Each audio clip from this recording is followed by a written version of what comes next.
नमस्कार बच्चों, मैं राम ज्ञान यादव, हिंदी शिक्षक। बच्चों, आज हम लोग एक नया टॉपिक लेकर आए हैं, संवाद लेखन, जिसे आज हम लोग पढ़ेंगे। इससे पहले हम लोगों ने बालराम कथा से पढ़ा था दंडक वन में 10 वर्ष, और उसका कुछ नोट्स भी मैंने आप लोगों को भेजा था। बहुत कम लोगों ने पूरा करके दिखाया।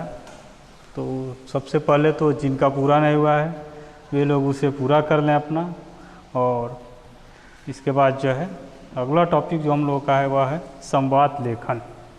संवाद लेखन होता क्या है, सबसे पहले हम लोग ये जानेंगे। संवाद लेखन, लेखन का मतलब तो होता है लिखना।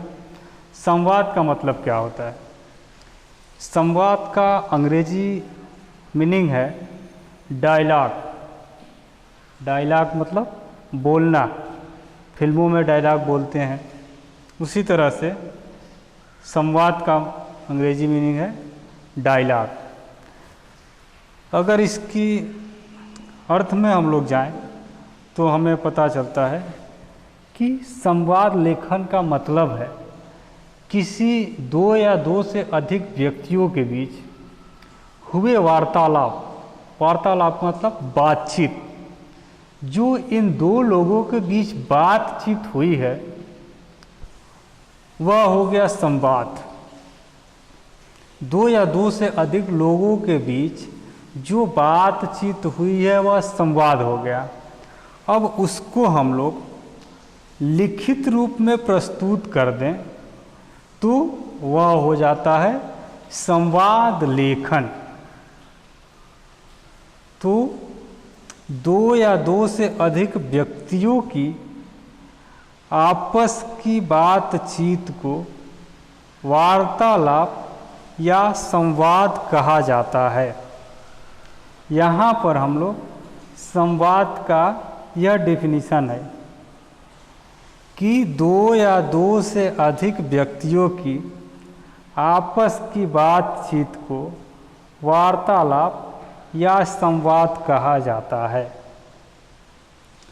अब यह तो हो गया दो या दो से अधिक व्यक्तियों के बीच जो बातचीत होता है उसे संवाद कहा जाता है। अब संवाद लेखन क्या कहा जाता है, किसे कहते हैं, तो वह हम लोग को यहाँ मिलेगा। किसी दिए गए विषय वस्तु पर जब कल्पना का सहारा लेते हुए संवाद लिखा जाता है तो वह संवाद लेखन कहलाता है।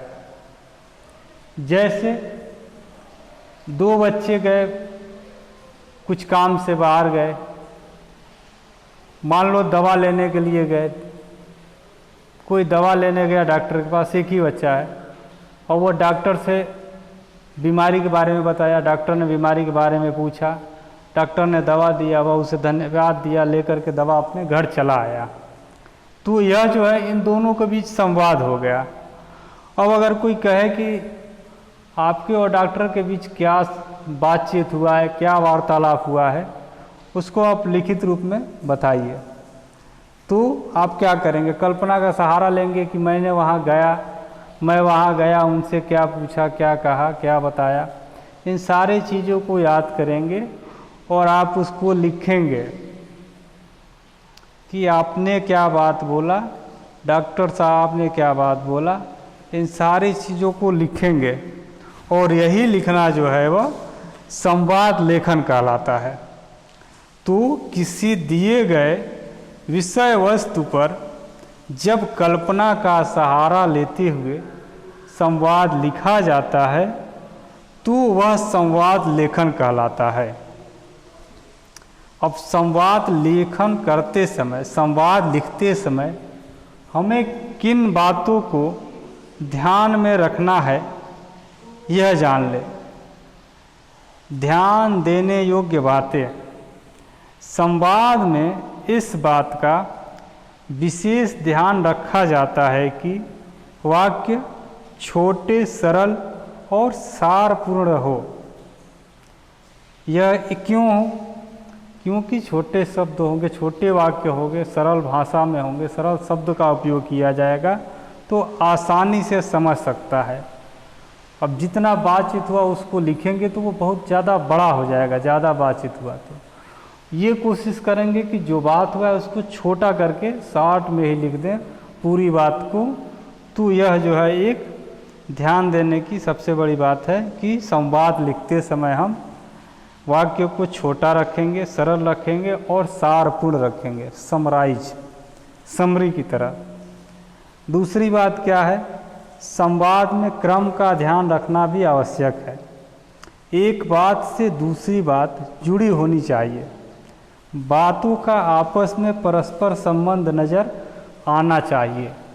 कहने का मतलब यह है कि जो बातें हो रही है उस बीच में विशेष गैप नहीं होना चाहिए, लयपूर्ण बात होनी चाहिए, उसमें किसी भी तरह का समस्या नहीं हो। इसलिए जो है हमें इन चीज़ों को ध्यान रखना चाहिए कि क्रम से हम उन बातों को लिखें और एक बात से दूसरी बात जुड़ी हुई होनी चाहिए।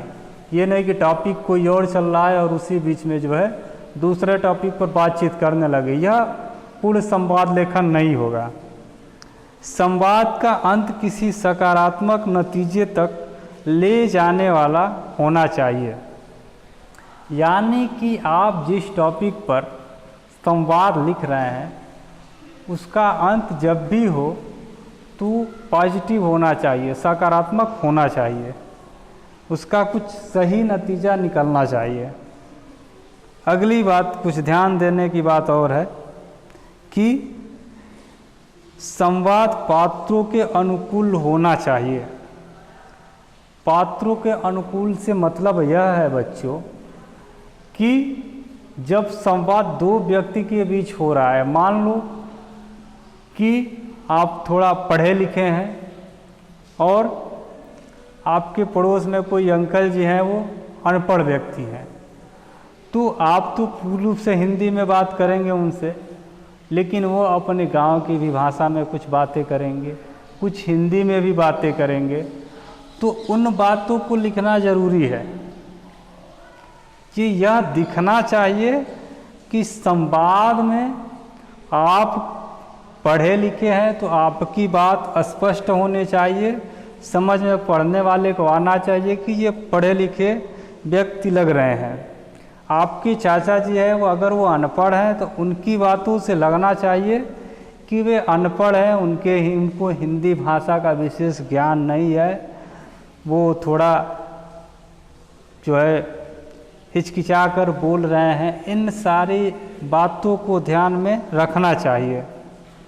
संवाद में विराम चिन्हों का उचित प्रयोग होना चाहिए। यानी संवाद लिखेंगे तो जैसे मोहन और सोहन के बीच संवाद हो रहा है, बातचीत हो रहा है, पहले मोहन बोलेगा, मोहन अपनी जो बात किया पूरा हुआ, उसके बाद जो है पूर्ण विराम लगाएंगे, बीच में जहाँ अल्प विराम की ज़रूरत पड़ेगी अल्प विराम लगाएंगे। उसके बाद सोहन बोलेगा, सोहन का नाम आएगा, उसके बाद से उसकी बातों को रखेंगे। इन सारी चीज़ों का प्रयोग करना चाहिए। अगला बात है, अंग्रेजी के शब्दों का अनावश्यक प्रयोग नहीं करना चाहिए। अर्थात अगर बात हिंदी में दोनों लोगों के बीच हो रही है, अब चाहे वो दोनों लोग पढ़े लिखे हो, चाहे एक अनपढ़ हो एक पढ़े हो, फिर भी जब हिंदी में दोनों लोगों के बीच बातचीत हो रही है तो वहाँ पर ज़्यादा बेवजह के इंग्लिश के शब्दों का प्रयोग नहीं करेंगे। कहीं कहीं आवश्यकता पड़ने पर हम कर सकते हैं। जैसे डॉक्टर कहना है तो डॉक्टर अंग्रेजी शब्द है, लेकिन उसको हम लोग संवाद लेखन में हिंदी में लिख देंगे, ये बोल सकते हैं। लेकिन हर बात को अंग्रेजी से नहीं बोलना है, नहीं लिखना है, क्योंकि जब अंग्रेजी में सारी बात लिखने लगेंगे तो हिंदी का संवाद लेखन कैसे होगा। तो इन सारी बातों को ध्यान देंगे। उसके बाद एक संवाद लेखन का हम उदाहरण भी लेकर आए हैं, जिसे आप लोग देखेंगे। सब्जी वाले और ग्राहक के बीच बढ़ती महंगाई पर संवाद लिखिए। यह प्रश्न आ गया है और इस पर ग्राहक और सब्जी वाले दो लोग हैं, इन दोनों लोगों के बीच क्या बातचीत हुआ है महंगाई पर, टॉपिक जो है वह महंगाई पर जो बातचीत हुआ है इन दोनों लोगों के बीच, उसको आप लोग ध्यानपूर्वक देखेंगे। ग्राहक जैसे जैसे ग्राहक डैश दे करके वो क्या कह रहा है, अब यहाँ ये मटर कैसे दिए हैं भाई, यानी कैसे यहाँ प्रश्नवाचक शब्द आया है, प्रश्नवाचक चिन्ह हम लगा देंगे। सब्जी वाला उत्तर देता है, ले लो बाबूजी, बहुत अच्छे मटर हैं, एकदम ताज़ा। इन सारी बातों को, ये अल्प विराम वगैरह, इन सारी चीज़ों को आप लोग ध्यान देंगे और ऐसे ही इसको आप लोग अपने कॉपी में लिख कर दिखाएंगे। और अगले दिन में इसको सबसे पहले आप लोग अच्छे से समझेंगे भी, क्योंकि अगले दिन मैं संवाद लेखन से ही 1-2 टॉपिक आप लोगों को दूंगा और आप लोग उसे लिख करके हमें दिखाएंगे कि कैसे आप लोग लिख रहे हैं। तो आज के लिए इतना ही। धन्यवाद बच्चों, फिर हम आगे जो है अगले क्लास में देखेंगे। धन्यवाद बच्चों।